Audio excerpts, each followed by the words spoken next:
first few pages or so. But, so in the prologue and throughout the book, you kind of signal that Natalie is being watched, surveilled, in ways of the use of the past tense, the interview process, fragments of the story that kind of give us a sense that it's over before the story has begun. As a reader, I found myself feeling very voyeuristic, almost complicit like one of Natalie's followers on Instagram or YouTube. What role does interrogation and surveillance play in the structure of the book, and what responsibility or culpability do we have as audience members in her story? Wow, light question to start with. Just jump right in. Like 1 hour later after one question. Yeah, so I mean, I started this novel knowing that it was going to be an exploration of social media, and so that was kind of the original surveillance performance binary that I was interested in.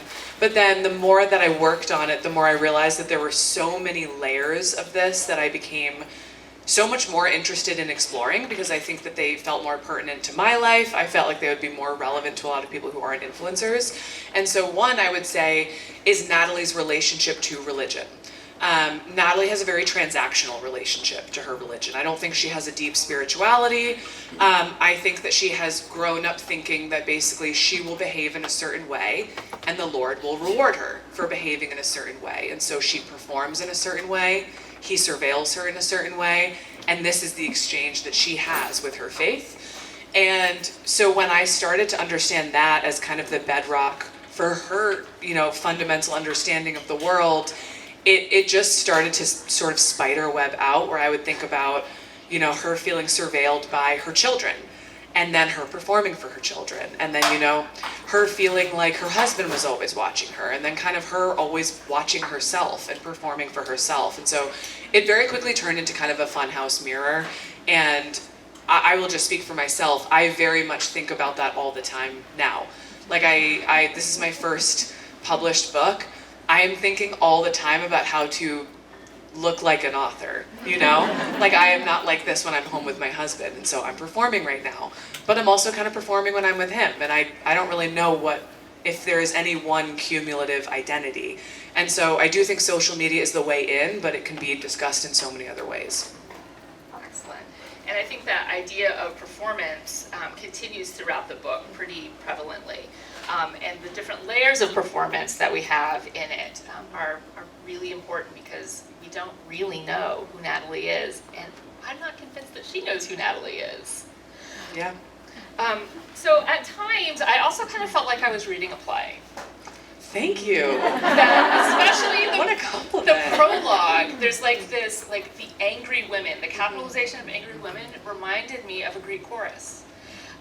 There's the prologue, the interview, which I don't know who the interviewer is, but I'm not going to say, being kind of back and forth, and this online, offline, onstage, offstage level of performance in it. How does Natalie structure her life in a way that allows for that performance to go on, but also perpetuate itself in ways that she thinks are going to be beneficial to her? Well, I think that there's I think you're right that Natalie doesn't know who she is. I mean, I have spent 2 years with her, and I still don't really know who Natalie is. I think part of the joy and the excitement as a writer of writing such a claustrophobic novel is that I really don't feel like I'm hoarding any gold, so to speak. Like, I don't know any more about this novel than any of you will after finishing it. And so very often, people will ask me about kind of an ambiguous moment, and I'll be like, up to you. I'm not sure. I got as close as I could, but there's just this really wonderful and kind of terrifying level of blinders that I would feel when I was writing her, where she would be thinking about certain topics or certain people, and even as I was writing it, I would get the sense that she's not even going to let herself think the truth about them or think the truth about herself. And that was a really new writing experience, and I think that goes into this idea of how you manage a lifelong play, how you manage essentially trying to perform in your own morality play for an entire lifetime. And because of that, because I think she's always trying to exist in this morality play where she's correct and everyone else is wrong and everything is a lesson and she must correct other people, I think that she also views everyone else in very simplistic terms. Everyone else is kind of like a character in her play. It's the husband, it's the father-in-law, it's the children, and that leads to a startling lack of empathy because everyone is very simplistic to her. I think that not only are they simplistic, but they're also characters that are beneath her in many ways. Like, she is in control of her life, or she thinks she is, and she's in control of who these people are. But I love the interjections of her rage. Like when she was kind of in school and she was going through her homework and she would just have like a rage thought. Or in her relationship with some of her children or Caleb, just these rage thoughts. What is it about her emotional state that you want us to know about her, but more specifically women in general? Well, I won't make anyone raise hands, but I will say I feel that way all the time in my own life. Natalie is a very hyperbolic character, and I think there's, the whole debate about likability that I'm not concerned with, but that I think is a perfectly fine, conversation to be had. But that's how my thoughts work. Like, I think that thoughts are not chronological in the way that we often think that they are, and we're often thinking and feeling multiple things at once, and so you might be driving down the road thinking about your child's soccer practice, and then you might get a text and think someone and just go have your immediate thought of that person. That might involve a curse word.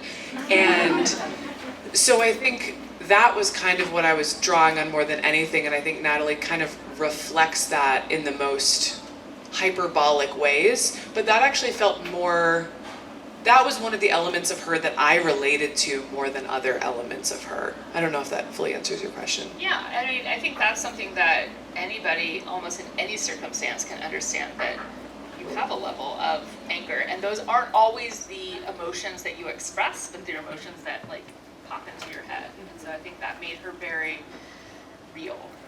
Yeah, I was very much prepared.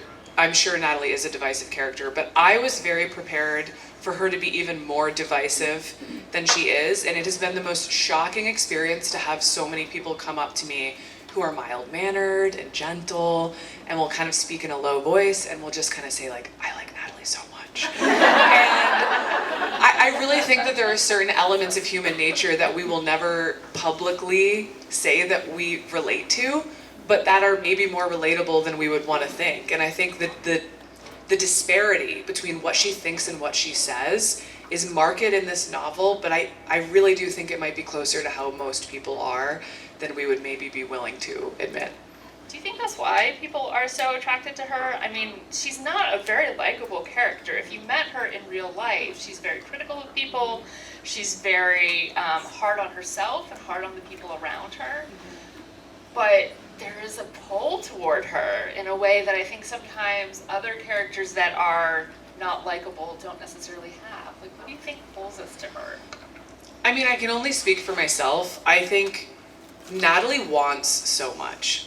And that is a characteristic that I always admire, especially in women. Women who want things and who are ambitious beyond the boundaries of the lines that have been drawn for them, that is always interesting to me. So I think whether or not I would want to get a coffee with this person is never something I'm thinking about when I'm writing. It's, well, who's this person?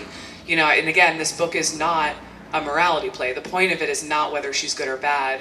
And I think I knew that very early on, and that freed me to find ways to admire her without deciding whether or not I was going to, grant her absolution, because that's not my job. So, I love Natalie because I think she's ambitious. I think she's funny. I think she's incredibly smart, and I just always got the impression with her that she is backed into a corner, and she's really trying to survive. And whether or not the problems that she faces are real is kind of beside the point, because they're real to her. And I think we all know people in our lives where we're looking at something, we're just going, this is completely made up, you're fine. You are imagining this into a crisis. But again, that's what humans do. And so it was very easy for me to suspend my personal disbelief and believe her that she really felt backed against a corner. And when I decided to believe her, it was much easier to empathize with her and to kind of maybe write my way into her humanity. All right, we have to talk about the trad wife Sure. circumstances. This is a conversation that has been going on online, obviously with ballerina farms and a lot of the kind of YouTube and Instagram and TikTok videos that are made about this unbelievable, believable lifestyle. But in many ways, Natalie is almost trying to out-trad everyone in this universe through an increasingly competitive performance of this and performance of womanhood. How would you describe the modern trad wife movement? And I know that in some of your conversations on your podcast, you've talked about the trad wife as a person and as an existence, and then the trad wife influencer as a difference. And where do you put Natalie in all of that? So trad wife just means traditional life. And so, that phrase, it just would be any person who subscribes to these traditional gender norms, like believes in the power hierarchy where there's a pyramid. And you have the husband on top, you have the wife below, and then you have the children, and the wife's job is to take care of the husband and the home and the children. A trad wife influencer is someone who performs this. They're selling this idea online. They're often doing it for quite a bit of money, and the performance is what makes it contradictory. I don't think anyone is too concerned with what someone chooses to do in their own life, but I think when someone chooses to monetize this for millions of dollars, that is what becomes interesting, because these women are often the breadwinners, they are often in control, they are rarely prioritizing taking care of the home, they usually have assistants. I do very poorly done content online, and it takes me hours. And so I can't imagine how long it takes some of these women who have immaculate footage, how many employees must be involved. So that is the bread and butter, I think, of what's interesting. And I think Natalie begins as a trad wife, but she is not happy in that role. It does not satisfy her. She's not emotionally fulfilled. She's not very emotionally intelligent. I don't think she has a strong enough love for her children and for her family members to find that to be a satisfying job. But she's very interested in power. And so she becomes an influencer. And that is where that tension kind of starts to drive her towards increasingly extreme decisions. Now, I know that there's a whole group in the manosphere, but the internet is also an interesting place for women in terms of being influencers. What do you think kind of that space looks like for women?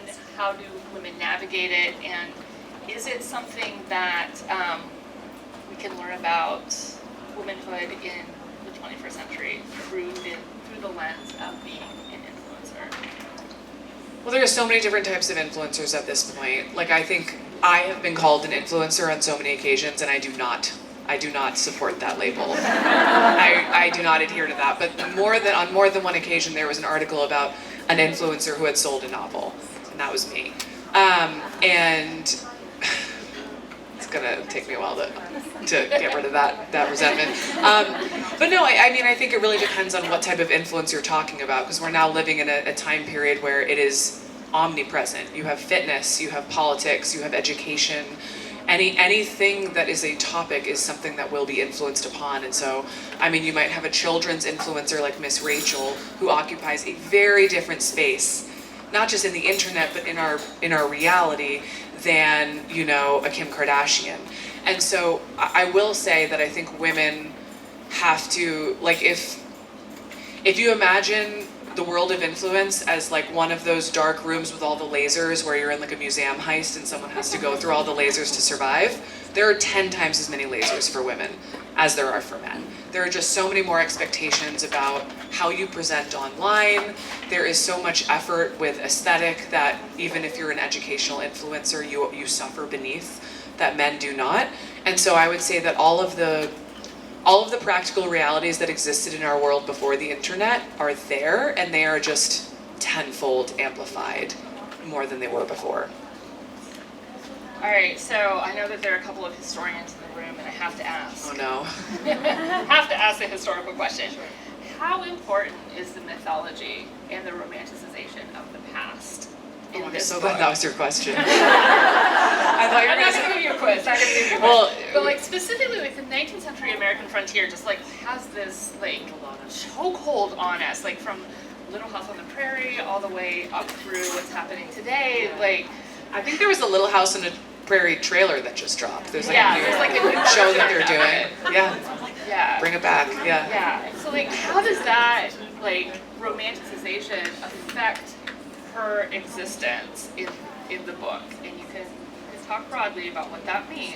Yeah. But does she understand what the past is? No. Yeah. No. But you know, I will say something I learned. I don't think I understood the past before I wrote this book. An example I would give would be, you know, I think that Americans take a lot of stock and pride, not just in the American dream, but in, you know, the myth making of going west. That is very central to our country's understanding of itself. There is an obsession with this vision of conquering the West in all of its implications. And you know, just one example of something I learned while I was working on this book is that the Homesteading Act and, you know, the ability of homesteaders to get land and to essentially settle this country was the biggest handout, government handout in American history. So the idea that it was things that people were doing on their own is something that is not entirely true. I mean, it was hard. It was, you know, probably nightmarishly hard at times, but people were very rarely on their own. They very rarely grew everything they needed. People more often would grow crops and then other neighbors would grow other crops and someone would have a cow and you would exchange, you would barter. And so I think that there was something kind of meta happening with Yesteryear where it was less about what Natalie knew or didn't know, and I felt like I was playing more with what I didn't know and with what my fantasies were. And the beauty of fiction was that I didn't have to get anything right. And so I really found myself moving between fact and fiction and reality and surreality. And the more I realized that I didn't understand, the more I leaned into that. And so I would often just have these kind of stream of consciousness moments where you're looking at the West and it's like everything you've ever imagined about it. And it doesn't always fully connect. You have the smallpox blankets and you have, you know, going west and visions of gold and cowboys and Indians and all of these things that are so embedded in our cultural understanding. I mean, we have Yellowstone, it is of John Wayne, these visions that we recycle again and again, Little House on the Prairie. And I wanted to incorporate as many of them as I could, but to kind of flip them inside out whenever I could. And so the goal wasn't really the goal was to highlight the historical fantasy of our beliefs, but I also wasn't necessarily trying to point us towards truth. I was just trying to flip the story inside out. And that's the fun of not being beholden to truth. Sadly, that I can't hold on to. You should become a fiction writer. No rules. All right, so we have to talk about Caleb. Because Everyone says it that way. because you know, this is a book about women in many respects, but there's also this really strong narrative about men and masculinity and the performative nature of manhood. And Caleb is a really interesting arc. Caleb's dad is a really interesting figure. What is his relationship to power and oppression and performance? So Caleb is Natalie's husband. They get married very young. And Caleb is not ambitious. He's very wealthy and he's very kind. He's a very nice person. He's very gentle. And his real fatal flaw is that he doesn't really see the need to work. And there's a certain logic to it. You know, Natalie says, you need a job. And he goes, why? I'll buy us a house, cash, we're good. You know, I don't need a job. I just want to play video games. But this is not acceptable to Natalie because the performance of being a good family is as important as the practical outcomes that most people take jobs due to do them. Like most people have jobs because you need to pay for groceries and you just pay for your house. But for Natalie, it's very important to also just look correct and to look like you're the right type of family. And so it's not acceptable for Caleb to just be a nice, dumb, rich guy. And so they eventually end up in this kind of, you know, eagle death spiral where he would be perfectly fine doing nothing for the rest of his life, but that is not acceptable. And so Natalie begins the very hard lifelong work of turning him into an acceptable man with conclusions that are probably obvious, but that don't turn out well for her. Penelope is just a woman with lots of projects. She always needs a project, yes. Yeah. All right, one final question.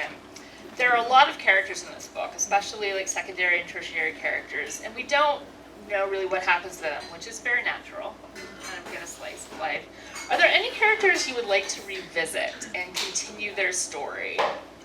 Yes, so much. I mean, if I hadn't had a deadline, I would have been writing this book for the next 5 years. I had so much fun in this story, and I would have had a million side quests. I mean, I just really, really loved being in this world.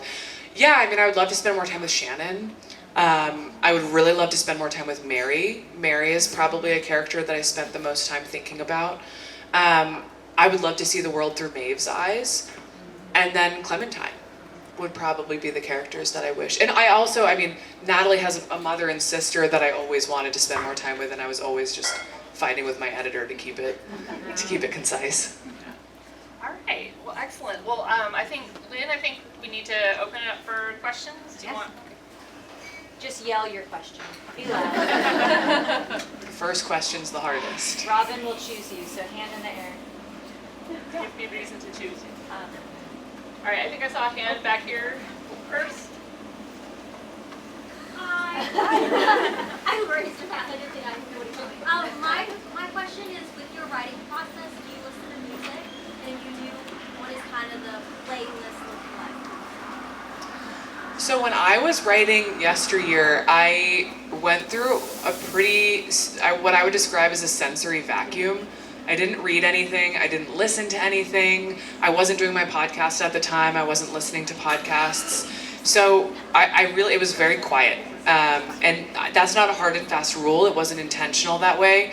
I just think that Natalie's voice was so intense that it almost felt like, I think I talk about this in the book, like the feeling of rubbing velvet the wrong way, where you're just like, this feels wrong right now. So no, it was just very quiet while I was doing it. But then after, I listened a lot. This was the spring that Cowboy Carter came out. And I mean, I'm still amazed by what Beyonce did with that album, just like the deconstructing of American mythos and the way that she pulled so many different genres of music together was really inspiring to me. And so that was what I was listening to when we were selling the book. But. Okay, so I'm cradle Catholic. I know you talked about being Catholic. Yeah. And how you describe Natalie and her need for performance. I'm thinking of women I know specifically who kind of live that way. Was that kind of something that led you to write her a little bit that way, like your own personal experience with people in that environment? It's so hard to say because restating the question. Sure. So she was saying that I've said on the podcast that I was raised Catholic. I'm Irish Catholic. And I've had a number of people ask that about a number of religions. And I think that says something about religion. And I don't know if anyone noticed, but Natalie is not a specific strain of Christianity in this book. And that was very intentional. What I was interested in was not the specific doctrine of evangelicalism or Mormonism or Catholicism. What I was interested in is fundamentalism. And that is shockingly, shockingly similar, not just across strains of Christianity, but across, every other organized religion. There is a very specific way for women to be, and it's, when you line it up, it's almost an assembly line. And so I think it might have been, the fact that I had access to a form of organized religion at a young age. Certainly, Catholic guilt is a very real thing. I learned from a very young age about right and wrong and good and bad, and I think I've been rebelling against that ever since. But it certainly could be, but it wasn't intentional. I think it's maybe just that growing up as a woman in an organized religion, maybe that was when I started asking questions, and Yesteryear is probably one of the many byproducts of me asking questions. So I was really interested in Natalie's relationship with her mother and the relationship with parents in general in the book. Because we talk a lot about like trad wives and ballerina farms and all of this, but I was curious how you approach the family dynamics in the book and what inspired those different relationships and how they grow throughout the novel. Yeah, Natalie's mother was a character I really spent a lot of time thinking about. She's, a single mother. She's a working mother. she holds many contradictions too, where she is the one who teaches Natalie about all of these rules for the world of, this is how to be a good person, this is how women should be, but she also ironically bucks a lot of those rules herself. And she takes a different route than Natalie does throughout the book, and they go in different directions. And so I think I really wanted to spend time with her and with Natalie's sister to show that Natalie's behavior is not indicative of any one religion. Like, there are women who can grow up with the same exact doctrine, and some might walk away, some might double down and love it even more, some might end up kind of ambivalent. Like, there is this kind of weird mix of biology and culture and genetics that impacts everyone differently. And so that was one thing I was thinking about. And then secondarily, I think a lot of this book is about generational trauma and generational healing. And so I really wanted to show how lessons are passed down from generation to generation, and they are passed down in the form of stories. And so it's very hard for any single generation to heal the trauma that has gone through, but it's very easy for these things to be healed over time. And so it was exciting for me to kind of look at these family trees and show how, for example, the understanding of like, what is a woman? What is the job of a woman? What's the role of a woman? What is she meant to do? It changes, as they go down, and you see different generations challenging that. And so that kind of dance was very important, I thought, to understanding this book. Hi, I wore my best prairie dress for you. Oh, yay! You look amazing. Thank you so much. My question is a craft question. You have almost a dual timeline, and then snippets of interview and other things woven in. Did you write it all concurrently? Did you write the past and then the future and then the present? How did you weave all of that together? That's a great question. Thank you. So when I got the idea for Yesteryear, I knew it was going to have a thriller element, but I had never written a thriller. I had never written humor. I had never written anything that was this plotty. And so I knew that I needed to have short chapters, and I knew basically part 2, which is the dueling timelines, that was how I imagined the book. And then I started writing in the very first days, and I was trying to figure out who Natalie was. And I ended up with this 40-page sprawling day in the life. And it was because Natalie was so terrible, and I kept moving her into new interactions to hopefully make her nice. And by the end of the day, she'd spoken with, 15 people, and I was like, well, that's a wrap on it. Like, I don't, I think this is who she's gonna be. So then I had this long section that was not in keeping with the rest of the novel's structure, but I didn't want to get rid of it because I felt like, well, this really feels like this is important. We're getting to know Natalie. And so that was when I came up with the idea of part 1 and part 3 are basically bookends for the novel, and they are each one day in her life.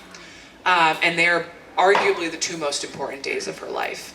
And then her entire life is in between.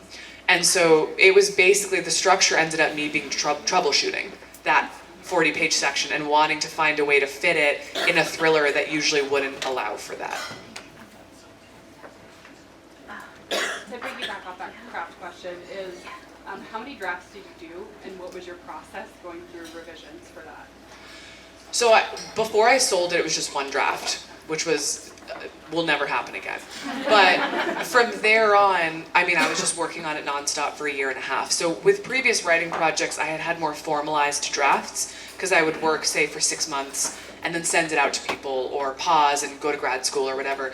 But with this, as soon as I sold Yesteryear, I was basically just every single day, working on it. And when I would send it to an editor, I didn't pause. So it was 1 Word document, essentially. So, it's hard for me to say how many drafts. I think I would say there were maybe 3 or 4 phases of getting it to the point where it is now. So I had the first draft, which was like the skeleton of the entire novel. It was the plot. And then my editor and I worked on any big picture issues we had. So like, let's figure out the plot. And then it was essentially a funnel where it was like, all right, now let's move down and make sure that these emotional beats are happening. And then the very end was sentence line level getting it. So really just moving granularly all the way down, which I thought was great. I really enjoyed that. As I was learning about you in this book, and I haven't read it, it came across this quote of yours I really liked. It was, we always think that society is failing men, and we always think that women are failing society. Writing this book was cathartic, because something that we're seeing right now is that women are to blame for everything. And I wondered how society functioned within this book, as you're describing it before, like it's very much inside her head what she thinks society is. Mm-hmm. Like, is society reducible to patriarchy? Is it sort of white educated society? Like, how were you thinking of society as you were reading this book? Well, I mean, there's no one capital S society. It's all different elements. But I do think, I will say that article frustrated me because I was quoting my podcast co-host, and that's her idea, and it gives me a lot of it. So that's Katie. But she says it very often that we will talk about society failing men, and women are always failing society. And once you think about that, you'll see it all the time, that, you know, the crisis of male loneliness, the solution is wives. But when you talk about women needing childcare, the solution is women need to drop out and stop being so selfish. So you will see those patterns again and again.